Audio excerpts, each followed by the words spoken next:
Okay, it's Monday, May 16th at a little past 1, and seeing as the forecast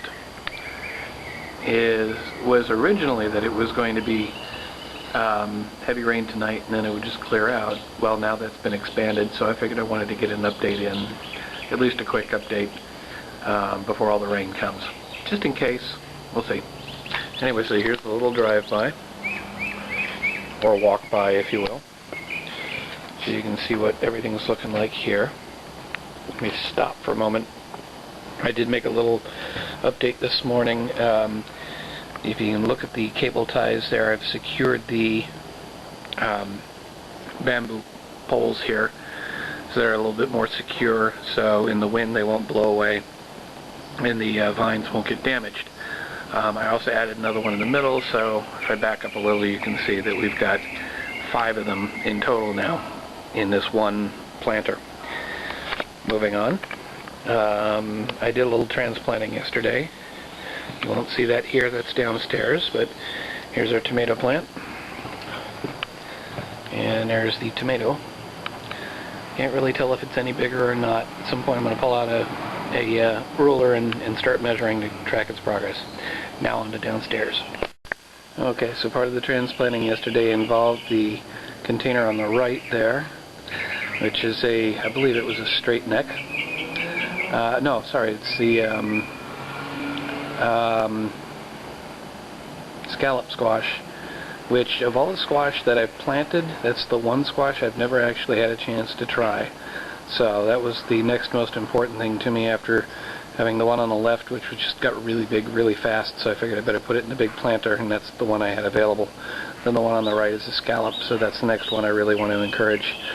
I want to encourage them all, but finding these big planters is a little bit of a challenge. Anyway, moving on to the other part of the garden. I should be able to do most of this with just sort of a drive-by, so you can kind of see how everything's doing.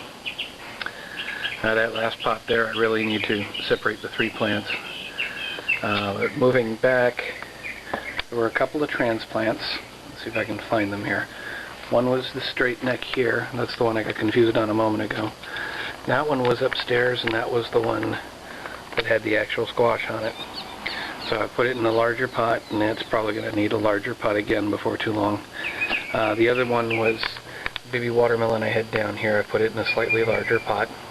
I just start moving them up to larger and larger pots as I go, because I can't move them all to giant pots all at once. Being a budget garden, that's cost prohibitive. So anyway, that's the update. We'll see what happens after the rain. Good morning, gardening fans. It's Friday, May 20th at about 10:20, and today well, first of all, the sun is back out after the prediction of some cloudiness and drizzliness and what have you over the last couple of days. And actually yesterday the sun was supposed to come back, but it didn't really. So today's really the first real sunny day. But anyway, I wanted to do something a little bit different this morning than I've normally been doing. So it's about 10:20. I've already actually spent a few minutes, I don't know if you can kind of see some water dripping. I've watered about half the garden here, at least half the garden up top here, and I've still got down below to take care of. But I kind of wanted to give you a sense of time, how much time it takes me to actually go through a whole garden each day. So I'm going to stop here, and I'll come back after I've pretty much watered everything and give you a time. Alright, so the watering took about 12 minutes. I'll give you the sort of drive-by on things here, so you can kind of see how things are holding up. We have the tomato plant here, which has got a few more dead branches. I've been cutting off a lot of dead branches. I'm hoping that's not a bad sign. Maybe it's just because it's been cold, or cool. I wouldn't really call it cold. Coming from the Midwest and the East Coast, cold is when it gets, down below 30. This is the beans. I pulled out the pea plant and put in another, I don't know if it's a pole bean or lima bean or what, but that's on the left there. And I noticed that this one was growing so tall that I actually decided to run another bamboo across the top there to kind of join them all together. So it's turning into more of a sort of a lattice structure. I did where, oh okay, actually down here. I planted recently, let's see, acorn squash. I'm trying to get as many varieties of squash as I can. So there's 3 seeds in there. They haven't germinated yet. A while back I planted some kabocha squash, but because it's been cold, these have not germinated. Well, actually, this one's only planted yesterday. This one's been planted since the 8th, so being the 20th, that's, 12 days? But being that it got cold, I'll give it a few more days before I decide that it's maybe not working. Anyway, another thing I need to do, let's see if I can sort of show you. I've got all these little trays. I don't know how well you can see all the water that's in there, but I got a lot of water in the bottom of these. I think that's because the last couple of days, while I didn't give my plants really heavy water, I did give them water because I wanted to make sure that, you can see I can sort of demonstrate, I wanted the water to work its way from the top down to make sure that the whole plant gets a chance at grabbing some water. But what that does is, because the water's not evaporating in the sun and the rest of that, I've got water sitting in the bottom of all these trays. So what I'm going to do is I'm going to get a bucket and I'm going to empty out, in the case where I have all these trays, I'm going to empty out the water, and then I would just go toss the water, because I don't want the roots to be sitting in water and I don't want the roots to die. Anyway, that's it for up here. Let's see what we got going downstairs. Just for the sake of completeness, I want to give you a little drive-by of the all these pots that you see in the background. That's part of what I'm watering, what takes me 12 minutes to water. I have to fill the bucket a few times and make sure all these plants get some water. These are not the only plants. If I swing over here, I'm also watering these plants down here.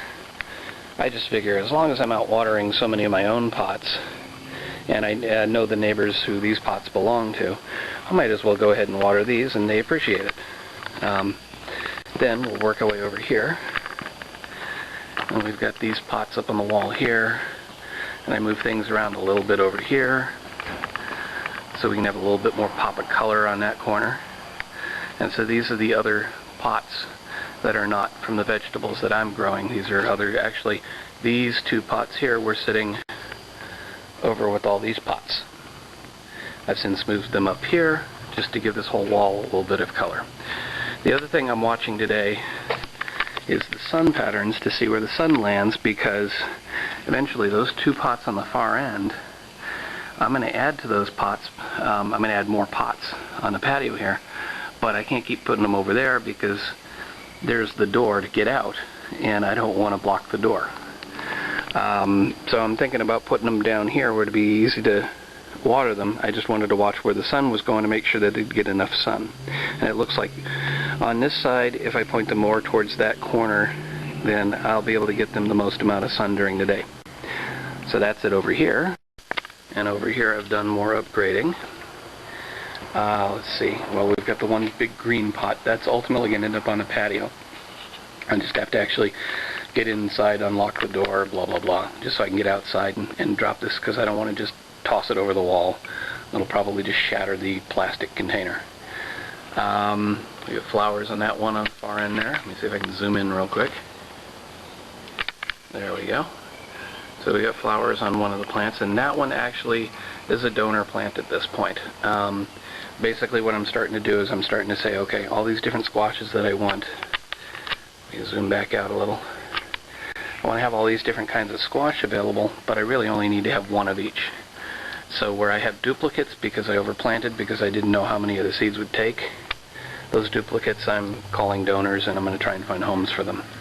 So that green pot on the end is for a donor, and I think I know who I'm going to give it to already. And I've got to go back through all these plants and do the upgrades and what have you, and figure out what's duplicates and try and find homes.